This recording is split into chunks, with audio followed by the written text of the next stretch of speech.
સુરતની કડોદરા જીઆઈડીસીમાં આવેલી મહેશ ડાઇંગ મિલમાં આજે શુક્રવારે તારીખ 15 ડિસેમ્બરના રોજ ભીષણ આગ લાગી હતી। આગ એટલી ભીષણ હતી કે તેની જ્વાળાઓ ઊંચે સુધી ઉઠી હતી, જેને દૂરથી પણ જોઈ શકાતી હતી। આગ ઓલવવા માટે 10થી વધુ ફાયરની ગાડીઓ ઘટના સ્થળે પહોંચી ગઈ છે। મિલની અંદર કેમિકલ અને કપડું હોવાને લીધે આગ ખૂબ જ ઝડપથી પ્રસરી હતી અને સમગ્ર મિલને ઝપેટમાં લઈ લીધી હતી। આગ પર કાબૂ મેળવવાની કોઈ શક્યતા ન દેખાતા કારીગરો બહારની તરફ દોડી ગયા હતા અને ફાયર બ્રિગેડને જાણ કરી હતી। ભીષણ આગ પર કાબૂ મેળવવા માટે બારડોલી, પીઈપીએલ, કામરેજ સહિત 10થી વધુ ફાયર વિભાગની ટીમો ઘટના સ્થળે દોડી ગઈ હતી।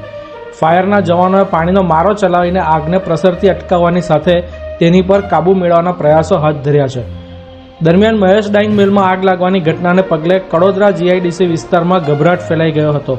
આગ એટલી ભીષણ હતી કે મિલના પતરાના શેડ પણ બળવા લાગ્યા હતા, તેથી લોકો ગભરાયા હતા। જો કે સમગ્ર આગને લઈને કોઈ ઈજા, જાનહાનિ પ્રાથમિક તબક્કે સામે આવ્યા નથી।